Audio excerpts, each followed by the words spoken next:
Hello students, आपके अपने channel creating mathematicians में आपका स्वागत है।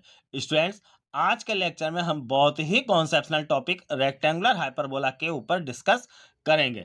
स्टूडेंट्स, मैं ए टू जेड एक एक कॉन्सेप्ट रेक्टेंगुलर हाइपरबोला का आपको बताने वाला हूं, तो आप इस वीडियो को पूरा देखिए। इसके बाद आपको रेक्टेंगुलर हाइपरबोला में कोई भी क्वेरी किसी भी तरह की नहीं बचेगी। तो आइए शुरू करते हैं आज का लेक्चर। देखिए, सबसे पहले तो रेक्टेंगुलर हाइपरबोला की दो डेफिनेशन दी गई हैं जो कि आपको स्क्रीन पर दिख रही होंगी। इन दोनों ही डेफिनेशंस को मैं आपको क्लियर करूंगा और दोनों डेफिनेशंस एक दूसरे से क्या कोरिलेट करती हैं ये भी मैं आपको क्लियर करूंगा। तो आइए देखते हैं पहली डेफिनेशन क्या बोलती है। पहली डेफिनेशन देखिए, आप पढ़िए क्या लिखा है। A hyperbola whose transverse axis and conjugate axis are equal is called rectangular hyperbola. यानी कि जैसे कोई हाइपरबोला है जो जनरल हाइपरबोला होता है जिसकी की equation x square upon A square minus y square upon b square equal to 1 होती है। इसमें अगर हम यहाँ पे 2a इक्वल टू 2b रख दें, जैसे देखिए डेफिनेशन में क्या बताया गया है कि ट्रांसवर्स एक्सिस और कॉन्जुगेट एक्सिस जो है वो इक्वल होंगे। तो 2a equal to 2b, that is a equal to b। तो इसकी इक्वेशन देखिए, ये x square upon A square minus y square upon A square equal to 1, यानी कि x square minus y square equal to A square, ये आ जाएगी। तो पहली जो डेफिनेशन जो भी कहती है उसके अकॉर्डिंग हमें यहाँ पे रेक्टेंगुलर हाइपरबोला की इक्वेशन प्राप्त हो जाती है। अब हम आते हैं इसकी एसेंट्रिसिटी पे। एसेंट्रिसिटी निकालने के लिए देखिए यहाँ पे ए बी और ई में जो रिलेशन बताया गया, b square equal to A square e square minus 1, इसमें हम b square equal to A square रख देंगे तो ये कैंसिल होके ये 1 equal to e square minus 1, यानी कि ई स्क्वायर इक्वल टू 2, तो ई इक्वल टू √2 आ जाएगा। तो देखिए यहाँ पर रेक्टेंगुलर हाइपरबोला के बारे में एक बहुत ही इंपॉर्टेंट रिजल्ट आपके सामने आया कि इसकी एसेंट्रिसिटी जो होती है वो √2 होती है। अब स्टूडेंट्स, हम आते हैं इसकी सेकंड डेफिनेशन पे। इसमें हम ये समझेंगे कि सेकंड डेफिनेशन क्या है और फर्स्ट और सेकंड डेफिनेशन क्या कोरिलेट करती हैं आपस में। तो इसमें सबसे पहले देखिए डेफिनेशन आपके सामने लिखी है। A hyperbola whose asymptotes are at right angles to each other is called rectangular hyperbola. तो इस डेफिनेशन को समझने से पहले आप आइसोम्टोड्स क्या होती हैं इनको समझिए। देखिए, आइसोम्टोड्स, इसको हिंदी में अनंत स्पर्शियां बोलते हैं।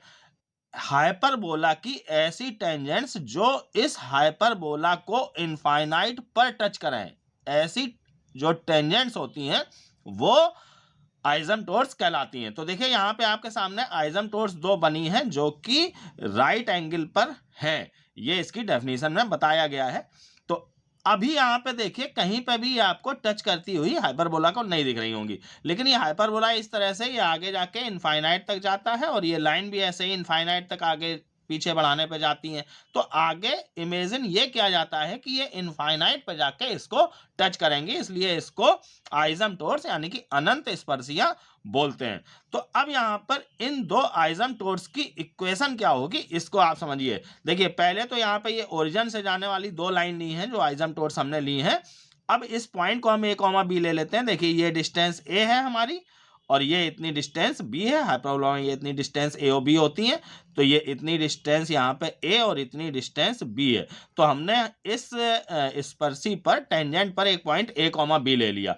तो अब इसकी अगर हम इक्वेशन लिखना चाहें तो y is equal to M x से लिखेंगे। ओरिजिन से जा रही है ये लाइन, तो y is equal to M x और m equal to tan theta होता है। तो केवल इतना अगर एंगल हम देखें तो यहाँ पर टेन थीटा की वैल्यू जो है ये इतना b है और इतना a है, तो tan theta equal to b by A हो जाएगा।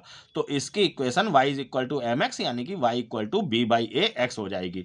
सेम ऐसे ही ये वाली जो आइसोम्टोड है इसकी equation y equal to minus b by A x हो जाएगी, क्योंकि यहाँ पे अब ये एंगल 90 से बड़ा है तो इसकी स्लोप जो है वो निगेटिव हो जाएगी। तो इस तरह से आइसोम्टोड्स ऑफ हाइपरबोला, ये जो हमारा हाइपरबोला दिया गया है, इसकी आइसोम्टोड्स की equation y equal to plus minus B upon A X होती है। ये आप समझ गए होंगे। अब देखिए यहाँ पर जो सेकेंड डेफिनेशन में लेकिन बताया गया कि ये जो आइसोम्टोड्स हैं वो परपेंडिकुलर है। अभी फिलहाल हमने यहाँ पर इनके बीच का एंगल यहाँ से यहाँ तक का ये थीटा लिया है। तो अब हम इसमें कुछ वर्किंग कर रहे हैं, इसको आप समझिएगा, इससे आप ये दोनों डेफिनेशंस में रिलेशन समझ पाएंगे। तो देखिए tan theta equal to m1 minus m2 upon 1 plus m1 m2 होता है। इसमें हमारा m1 जो है वो b बाई ए है, m2 जो है वो माइनस b बाई ए है, ये हम रख देते हैं। तो ये b by A plus b by A और अपॉन में 1 माइनस इनका मल्टीप्लाई हो जाएगा, तो ये माइनस बी स्क्वायर अपॉन ए स्क्वायर ये आ जाएगा। अब स्टूडेंट जब हम इसको यहाँ पे पूरा सॉल्व करेंगे तो tan theta equal to 2ab upon A square minus B square आ जाएगा। अब हम इसका एंगल जो है वो 90 डिग्री ले लेते हैं, तो ये tan 90 equal to 2ab upon A square minus B square, और 1090 इनफाइनाइट होता है, इसको हम 1 अपॉन 0 लिख सकते हैं। तो अब हम क्रॉस मल्टीप्लाई करेंगे तो ये A square minus B square equal to 0 आ जाएगा। इससे हमको a इक्वल टू बी मिल जाएगा। a equal to B means कि 2a इक्वल टू 2 भी लिख सकते हैं। तो अब आप ये समझ रहे होंगे कि हमने दूसरी जो इसकी डेफिनेशन थी उसको यहाँ पर अप्लाई किया कि इनके बीच का एंगल 90 डिग्री ले लिया, तो ये 2a इक्वल टू 2 भी आ गया, यानी कि फर्स्ट डेफिनेशन आ गई जो बताई गई थी। फर्स्ट डेफिनेशन कि ट्रांसवर्स एक्सेस और जो कॉन्जुगेट एक्सेस होते हैं वो इक्वल होते हैं।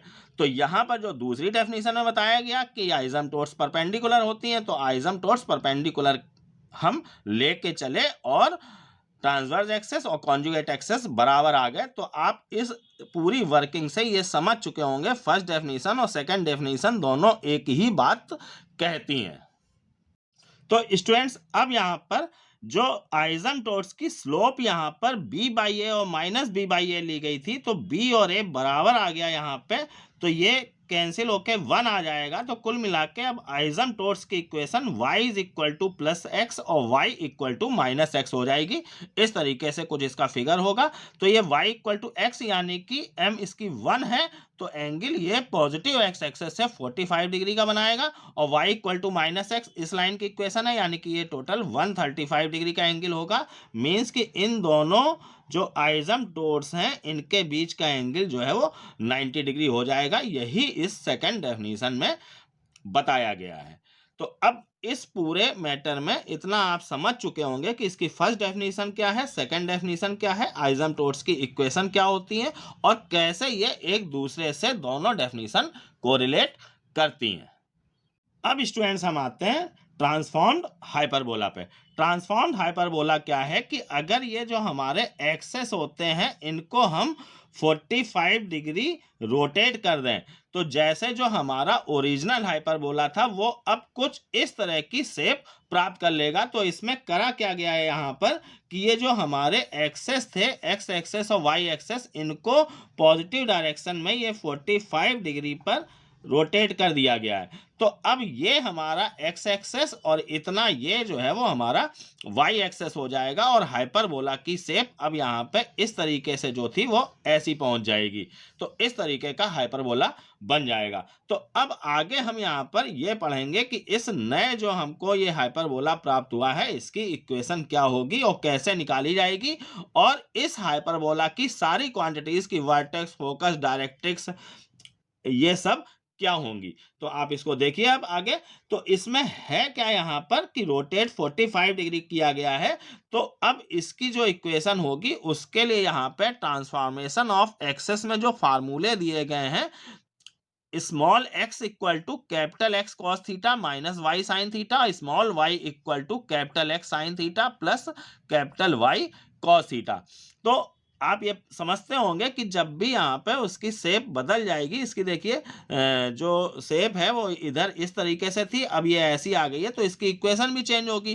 तो उसमें अब नए variable capital x capital y ले लिए गए हैं। यहाँ पे देखिए ये कैपिटल एक्स कैपिटल वाई यहाँ पर हमने एक्सेस लिया है, पहले स्मॉल एक्स स्मॉल वाई था। तो अब इन एक्सेस के अकॉर्डिंग इस हाइपरबोला की इक्वेशन इन फार्मूलों से हमको मिलनी है। तो देखिए यहाँ पे थीटा जो है वो जितने डिग्री रोटेट किया गया है वो एंगल है, तो वो 45 डिग्री है। हमने यहाँ पे x cos 45 थीटा की जगह 45 रख दिया, माइनस y sin 45। तो cos 45 sin 45 दोनों की वैल्यू 1/√2 होती है, तो ये x minus y by root two हो जाएगा। ऐसे ही इसमें हम यहाँ पे थीटा की वैल्यू 45 रखेंगे तो ये x plus y by root two हो जाएगा। अब हम ये स्मॉल x स्मॉल y की वैल्यू जो हमारी इस हाइपरबोला की इक्वेशन थी, ये हाइपरबोला रेक्टेंगुलर हाइपरबोला जो था उसकी equation x square minus y square equal to A square थी, ये b इक्वल टू ए रखने पे प्राप्त हुई थी। तो इसमें जब हम स्मॉल x स्मॉल y की ये वैल्यूज यहाँ पे रख देंगे और इसमें हम जब इसको पूरा सॉल्व करेंगे, ये मैंने सॉल्व कर दिया है, बहुत इजी कैलकुलेशन है। देखिए इसमें a माइनस बी का होल स्क्वायर लगा है, इसमें a प्लस बी का होल स्क्वायर लगा है, अपॉन रूट टू का स्क्वायर जो है वो 2 हो जाएगा, ये हमने कॉमन लेके उधर ले गए, ये 2a स्क्वायर हो गया, और after cancellation x y equal to minus a square by 2 आ जाएगा। अब हम यहाँ पे इस माइनस ए स्क्वायर बाई 2 इसको एक हम नया कांस्टेंट ले लेते हैं सी स्क्वायर, तो finally capital x y equal to c square हमको ये इक्वेशन प्राप्त हो गई। तो देखिए यहाँ पर हमने एक्सेस जो है वो रोटेट किए थे, तो नए एक्सेस कैपिटल एक्स वाई ले लिए थे, लेकिन जनरली जो इक्वेशंस किसी भी कर्व की लिखी जाती हैं वो स्मॉल एक्स वाई में लिखी जाती हैं, तो उसी को अब हम स्मॉल एक्स वाई लिख देते हैं। तो small x y equal to c square जो है वो हमको इस रेक्टेंगुलर हाइपरबोला जो कि ट्रांसफॉर्म्ड हाइपरबोला है 45 डिग्री एक्सेस को घुमा के प्राप्त किया गया है, उसकी इक्वेशन ये हो जाएगी। जहां स्टूडेंट देखिए ये सी स्क्वायर जो है वो माइनस ए स्क्वायर बाई 2 है, इस माइनस साइन को अगर हम निगलेक्ट कर देते हैं यहाँ पे तो C square equal to A square by 2 आएगा, यानी कि A square equal to 2c square. तो इससे हमको a equal to root 2c एक इंपॉर्टेंट रिजल्ट पता चल गया, जिसको कि हम आगे अभी क्वांटिटीज निकालने में यूज करेंगे। और अब एक बात और स्टूडेंट्स आप इस हाइपरबोला में ध्यान रखिए कि यहाँ पर ये ए डैश जो है इसका ट्रांसवर्स एक्सेस और ये बी डैश जो है वो कॉन्जुगेट एक्सेस हो जाएगा, और ये जो ओरिजिनल हमारे एक्स वाई एक्सेस थे कोऑर्डिनेट एक्सेस, ये इसके आइसोमटोर्स का काम करेंगे। ये आप समझ रहे होंगे, ये इसके आइसोमटोर्स का काम कर रहे हैं, ये इनफाइनाइट पे जाके इसको टच करेंगे।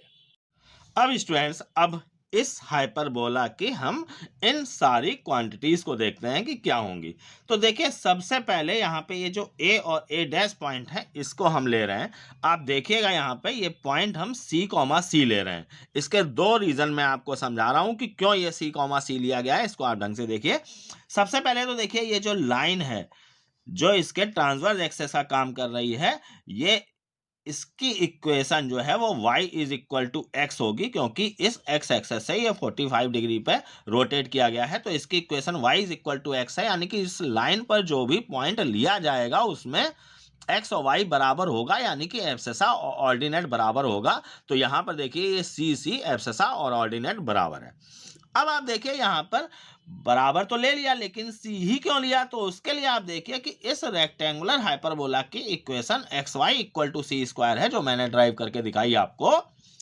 तो इसमें जब हम इस पॉइंट c, को रखेंगे तो x into Y C into C square यहाँ पे ये इसको सेटिस्फाई करेगा। तो इन दो रीजन से आप ये समझ गए होंगे कि इस पॉइंट a को मैंने c, क्यों लिया है। सेम वही बात इस पॉइंट a डैश माइनस सी पर भी ये दोनों ही बातें लागू हो रही हैं, ये आप बात समझ पा रहे होंगे।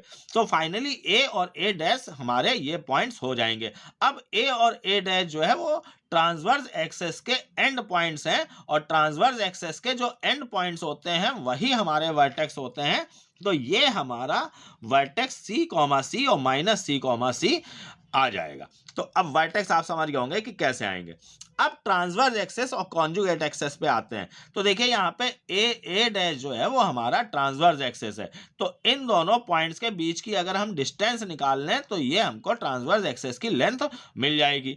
तो इन दोनों पॉइंट्स के बीच की डिस्टेंस देखिए मैंने निकाली है, रूट x1 माइनस x2 का होल स्क्वायर, c माइनस ये प्लस c हो जाएगा का होल स्क्वायर, और ऐसे y1 माइनस y2 का होल स्क्वायर, तो c माइनस ये प्लस c का होल स्क्वायर, तो ये 2c स्क्वायर, तो ये 8c स्क्वायर रूट के अंदर आ जाएगा, और 8c स्क्वायर को हम 2√2c लिख सकते हैं। तो इस तरीके से ये 2√2c जो है वो हमारी ट्रांसवर्स एक्सेस की लेंथ आ गई।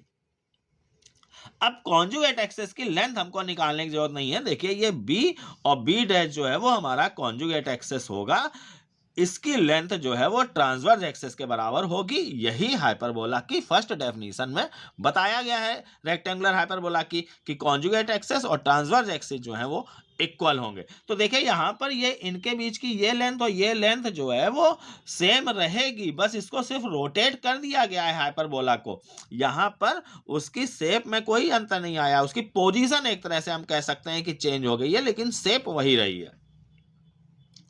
तो अब यहां पर कॉन्जुगेट एक्सेस की भी लेंथ कुल मिला के 2√2c ही हो जाएगी। और कॉन्जुगेट एक्सेस ये जो है हमारा, इसके एंड पॉइंट जो है वो वही -c, और c, -c होंगे, जो कि इस लाइन y = -x को सेटिस्फाई कर रहे हैं, ये आप समझ गए होंगे।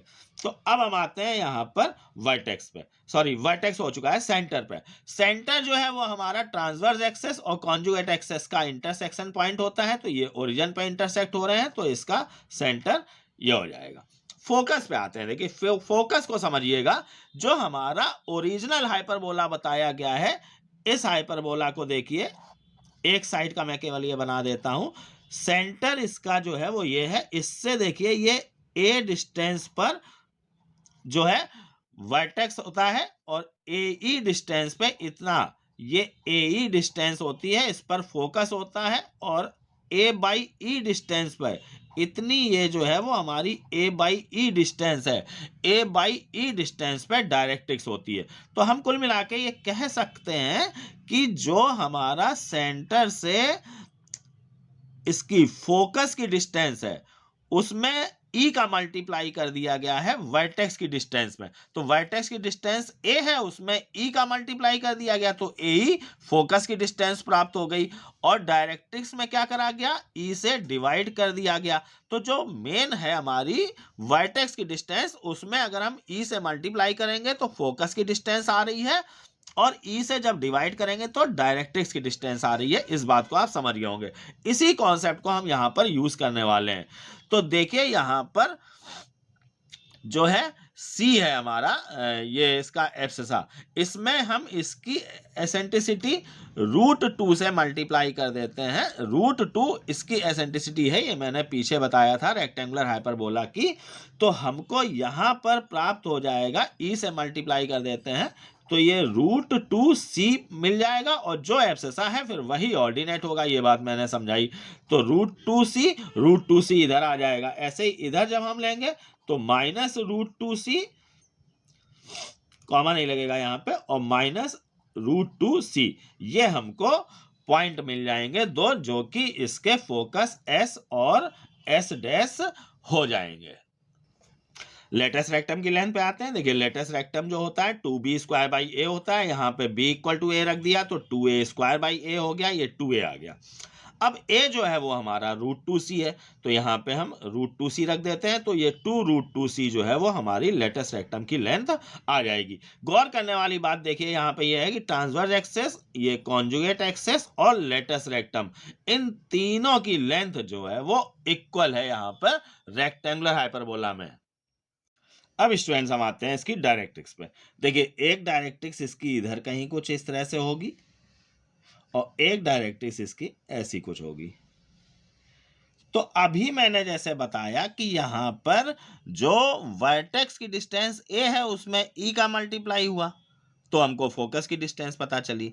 ऐसे ही E से डिवाइड किया तो डायरेक्ट्रिक्स की। तो ऐसे ही यहां पर देखिए C था, तो √2 से मल्टीप्लाई किया तो ये √2c आ गया। ऐसे ही जब हम डिवाइड करेंगे तो हमको यहाँ पे पॉइंट क्या मिल जाएगा, अगर इस पॉइंट को चाहिए है तो ये पॉइंट हमारा आ जाएगा c/√2, c/√2। जैसे यहाँ पे √2c आया था, ऐसे ही ये वाला पॉइंट जो है वो c/√2, मैं इधर लिख देता हूँ c/√2, c/√2, ये पॉइंट हमारा आ जाएगा। सेम ऐसे ही पॉइंट आ जाएगा, दोनों माइनस हो जाएंगे, थर्ड क्वाड्रेंट में ये है। तो अब हम इसकी इक्वेशन निकालना चाहते हैं। तो देखिए यहाँ पे इसकी इक्वेशन जो है, इसके लिए अब हमें स्लोप भी चाहिए होगी। पॉइंट तो एक हमको पता चल गया है, तो स्लोप के लिए देखिए इसका ये एंगल जो है वो 135 डिग्री पॉजिटिव एक्स एक्सेस से हो जाएगा, यानी कि इसकी स्लोप जो है m जो है वो -1 हो जाएगी। या आप इसको इस तरह से समझ सकते हैं कि ये इस वाले एक्सेस के पैरेलल है यहाँ पे ये। तो इसकी भी स्लोप देखिए यहाँ पे -1 है, y इक्वल टू -x है, तो इसकी भी स्लोप -1 हो जाएगी। तो फाइनली इस लाइन डायरेक्ट्रिक्स की स्लोप -1 हमें पता चल गई और इस पर एक पॉइंट c/√2 है जो कि √2 से डिवाइड करके हमने प्राप्त कर लिया है। तो अब हम यहाँ पे इसकी इक्वेशन निकाल लेंगे, y - y1 equal to m into x - x1। x1 y1 देखिए वही c/√2 रख दिए और m जो है वो -1 रख दी। अब इसको आप सॉल्व कर लेंगे। देखिए इस तरह के कैलकुलेशंस करके मैं वीडियो को बहुत लंबा नहीं बनाना चाहता हूं, आपका समय नहीं बर्बाद करना चाहता हूं, इसलिए मैंने पहले ही कर दिए हैं। तो देखिए अब यहां पे इसको जब सॉल्व करेंगे तो ये x plus y equal to √2c, ये हमको इक्वेशन इस डायरेक्ट्रिक्स की प्राप्त हो गई। अब सेम ऐसे ही इसकी अगर आप चाहें तो प्राप्त कर सकते हैं। ये पॉइंट मैंने बता ही दिया गया है। स्लोप देखिए दोनों की सेम होगी क्योंकि दोनों पैरेलल हैं, तो दूसरी डायरेक्ट्रिक्स की इक्वेशन हमको ये प्राप्त हो जाएगी। तो अब स्टूडेंट्स इस तरीके से मैंने इस हाइपरबोला की इन सारी क्वांटिटीज क्या होंगी ये आपको बता दी। देखिए मैं आपको बिल्कुल दावा करता हूं कि आपको किताबों में नहीं मिलेगी और यूट्यूब पर भी किसी वीडियो में नहीं मिलेगी। मैंने बहुत ही रेयर यहाँ पे ये कॉन्सेप्ट आपको बताया है। और वीडियो अगर आपको पसंद आए तो आप लाइक करके जरूर जाइएगा और मुझे कमेंट करके जरूर बताइएगा कि ये वीडियो आपको कैसा लगा। तो देखिए आगे देखिए, अभी यहाँ पर फिलहाल अब जो हमारा बचता है इसका पैरामेट्रिक पॉइंट क्या होगा और पैरामेट्रिक पॉइंट और पैरामेट्रिक इक्वेशन।